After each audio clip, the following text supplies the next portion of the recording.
जय Hind +3 fast semester समस्त EVS छात्र छात्री मानू आज फ्रेश क्लास को पिला माने स्वागत करछि। तो इवीएस क्लास माने यह एक compulsory class both BA BCom BSc पिला माने एही क्लास टी को अटेंड करि परिबे। ठीक अछि। तो पिला माने आमे पूर्व क्लास रे डिस्कशन करिथिलु गोटे इंपोर्टेंट क्वेश्चन जहा कि प्रथम यूनिट थिला परिवेश विषय रे थिला बीओडी एवं सीओडी दुईटी मध्य रे आमे पार्थक्य को आलोचना करिथिलु जे बीओडी कोन एवं सीओडी कोन ता विषय आम संपूर्ण तथ्य जानी जमीक जानी आम बीओडी मान हूँ कौन ना बायोलॉजिकल ऑक्सीजन डिमांड एवं सीओडी जानी केमिकल ऑक्सीजन डिमांड। तो आज क्लास रे आम आलोचना करवा अम्ल वर्षा उपरे। अम्ल वर्षा कौन व्हाट इज एसिड रेन। तो ये एसिड रेन कौन एसिड रेन प्रभाव कौन तो यही विषय आज भिडियो आम आलोचना करवा। यह एक इम्पोर्टाट प्रश्न पूर्व वर्ष मानक पड़ी। तेणु जो मैंने भी ये टॉपिक उपर इंटरेस्टेड अच्छा भिडियोटी को प्रथम रु शेष पर्यंत देखापी मोर अनुरोध जहाँफल से अम्ल वर्षा उपर जहाँ भी सब डाउट थी कि अम्ल वर्षा क्वेश्चन को भल भाव में बुझीपारे और यही क्वेश्चन टी को मु आम टेलीग्राम ग्रुप रे आज संध्या सुधा छाड़देवी। ठीक अच्छे। देख तो प्रथम कथा हूँ कौन जे प्रथम रहा अम्ल वर्षा बा एसिड रेन कौन देख कौन हम ना 3 रु 55 pH मूल्य रही अम्ल रही वर्षा को जल को आम कही था अम्ल वर्षा। ठीक अच्छे। तार अम्ल वर्षा क्या कहुए ना 3 रु 5.5 जो वर्षा जल जदि pH आम रोचे ताहले ताको आम अम्ल वर्षा बोली कही था। तो विभिन्न कल कारखाना बा मोटर जानरू जो निर्गत नाइट्रोजेन ऑक्साइड ठीक अच्छे सल्फर डाइऑक्साइड कार्बन डाइऑक्साइड तो ये सब विभिन्न गैस विषाक्त गैस सब जो वायुमंडल जो प्रवेश करें तो सेठी कौन हुए ना जलीय बाष्प सहित मिसी क्रम नाइट्रिक एसिड एवं सल्फ्यूरिक एसिड और कार्बनिक एसिड तैयारी होता है। तो यही सब एसिड वर्षा जल सहित पृथ्वी को आसिले यह अम्ला आम अम्ल वर्षा बोली कही।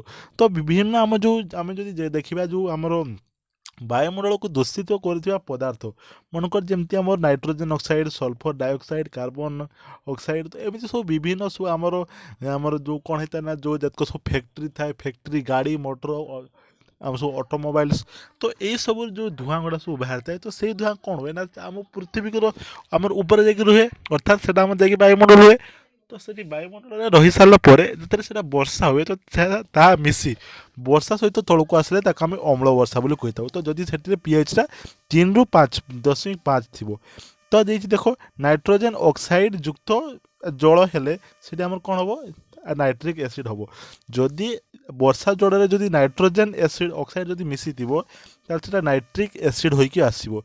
जदि सल्फर डाइऑक्साइड जदि मिसी थो सल्फ्यूरिक एसिड होइकी आसीबो। तो सेमती दे दीची एवं कार्बन डाइऑक्साइड जदि थी तार कौन हम ना कार्बनिक एसिड होइकी आसीबो। ठीक अच्छे। जिते आम अम्ल वर्षा हुए तार प्रभावटा कौन थाए ना अम्ल वर्षा हेले फल पत्र गुड़िक कौन होता है ना माटिया आउ हलदिया रंग पड़ जाए। एथिरे कौन हुए ना माटिया आउ हलदिया रंग पड़ जाए पत्र एवं कौन हुए पत्रर हरित कणा नष्ट होगा द्वारा आलोक सेक्षण में बाधा प्राप्त हुए जोटा आमर गचर खाद्य प्रस्तुत पर जोटा व्यवहार करा जाए। ठीक अच्छे। तार जो छिद्र थाए हरित कणा से हरित कणा साहाय्य गोटे गछ तार खाद्य को प्रस्तुत करे ये अम्ल वर्षा होगा फल ताहा नष्ट हो जाए।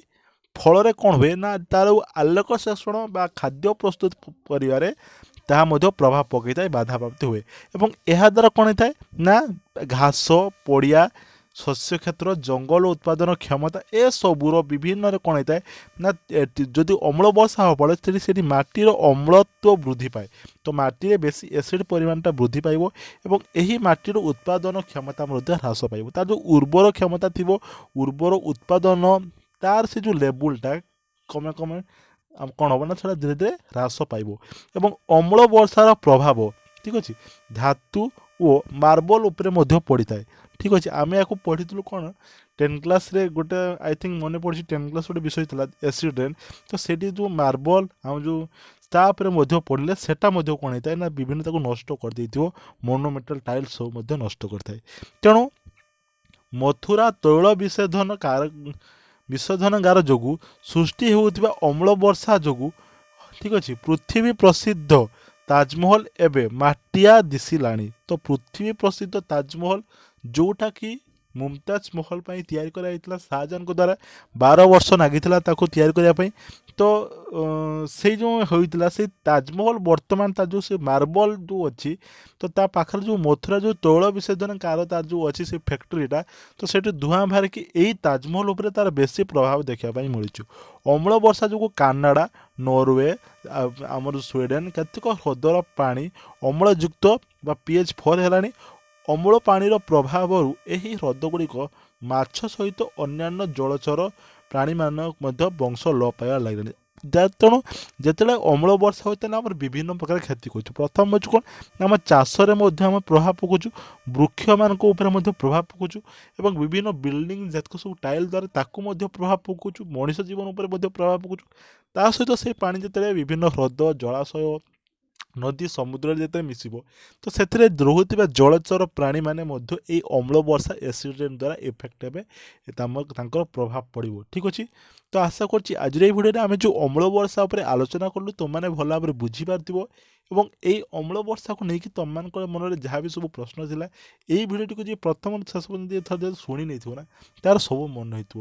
ତ ଏମିତି ଆଗକୁ ବିଭିନ୍ନ ଇମ୍ପୋର୍ଟାଣ୍ଟ ମୁଁ ନେଇ ଆସିବି ବିଭିନ୍ନ question, short question, long question. ତ ତେଣୁ ଏମିତି ବିଭିନ୍ନ ଅପଡ଼େଟ୍ ପାଇବା ପାଇଁ ଚ୍ୟାନେଲଟିକୁ ସବସ୍କ୍ରାଇବ୍ କରିଦେଇକି ଅଲ୍ ନୋଟିଫିକେସନ୍କୁ ପ୍ରେସ୍ କରିଦେଇଥିବ।